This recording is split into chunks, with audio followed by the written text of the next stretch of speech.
সিলাই গিয়ে আমরা একটা বিয়ে মারলো, হ্যাঁ শর্ট করলো, বুঝলে না? না, তা তো এখন তো ঠিক।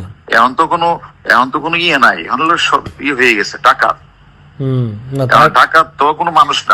আমার এখানে আল্লাহর রহমতে সব আছে, আমি দেশে যাবো কেন? পরে আমার কাছে আপনি সব জানেন, হারুনের সব জানেন, এইগুলো এসে আমাদেরকে বলতে হবে। আমি কইছি ভাই শুনেন, আপনাকে এত চুলকানি থাকলে আপনারা খুঁজে বাইর করেন, আমার এত আমি এর কিছুই জানি না। না আপনি এর লগে ঘুরছেন, আপনি এখন পোল্টি মারতে কেন? আপনারা তো এ শেষ করে দিছে, তাহলে আপনি কেন এগুলা ইয়ে করতেছেন? এই যে 5 জন সমন্বয়ক আমি আমার কাছে গেছিলাম, এটা কি আমি নিছি? ভাই কিন্তু সমন্বয়কে দিছে একটা কথা অন্যরা। কই, সবাই বলতেছে যে এটা আপনি আজকে দেশের পরিস্থিতির জন্য আপনি দেয়, এটা জানেন? এই যে এই সমন্বয়ক গুলার না ধরলে নাকি এত গ্যাঞ্জাম হইতো না, এটা আওয়ামী লীগের লোকজন বলতে। সমন্বয়কে আমি এই কথাটা ক্লিয়ার করবো, এই সমন্বয়কে তো হারুন ধরে নাই। সমন্বয়কে ঊর্ধ্বতন কর্তৃপক্ষের নির্দেশে হারুনের কাছে হস্তান্তর করা হয়েছে, এটা তুমি লেখো এতে। এটা 5 এটা জন সবাই সমন্বয়ককে বলতেছে যে আমনার জন্য এই দেশের অবস্থা দেয়। হ্যাঁ, আমি কি করলাম? ওই যে আমনার জন্য এই দেশে আজকে সমন্বয়করা, এই যে আমি না ধরলে এগুলা করতো না, তাই বলতেছে। আরে গাদা, এই সমন্বয়কে তো আমি ধরার সমন্বয়কে আমি ধরলাম, ধরার পরে কি এনে কমিশনার, আইজি, সচিব, সরকার প্রধানমন্ত্রী ছিল না? তা তো ছিল, সবাই তো জানতো না? জানতো তো অবশ্যই।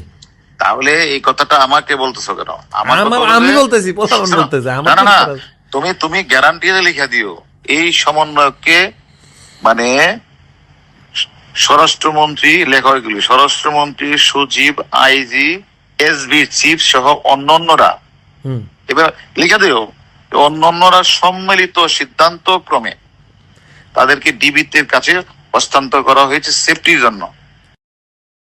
শোনো, আমি হারুন যদি একবার চট দিতাম তো ডিবির হারুন আমাদেরকে পিটাইছে। আমি এদের সাথে ভালো ব্যবহার করছি, ওদের বাপ মাকে ডাইকে না আমার লোক ভাত খাওয়াইছি, ওদের না ভাত খাওয়াইছি, ওদের বাপ মাকে ভাত খাওয়াইছি, অর্থাৎ মানুষ আশ্বস্ত হওয়ার জন্য দেখো ডিবির হারুন কত ভালো বিহেভ করতেছে, এটার জন্য, আর কিছু না। আমার উদ্দেশ্য তো এটা ছিল, যে আদেশটা দিছে আদেশটা পালন করছে। এবং কখনো কি 5 জন একবার বলছে বলো না যে গায়ে হাত দিছে, এটা বলে মারছে করে যাচ্ছে? কখনো কি নুরু বলছে হারুন মারছে? না, এটা প্রশ্নই আসে না। তুমি তো আমার চিনো। কয় কি যে হ্যাঁ আমার টাকা মারছে, আমি এখন এটা লই হেরে আমি এখন ধরমু। আমি যে আপনি ধরেন যান, অসুবিধা নেই। টাকা আমি কি তার দেখা হয়েছে? কইছি আপনি ধরেন পারলে যান। টাকা নিলে তো তোমার দিয়ে তাই তোমার কাছে দিছে, তাই না? আমার বালের লোক দেখা হয়েছে আমার আল্লাহ বেটা আমার কাছে দিছে, আমি তো নিয়ে আপনার দিছি। সেটা তো অন্য বিষয়ের কথা, ওর লোক আমার কোনো কথা হয়েছে না, ওর সাথে কথা একটা কথা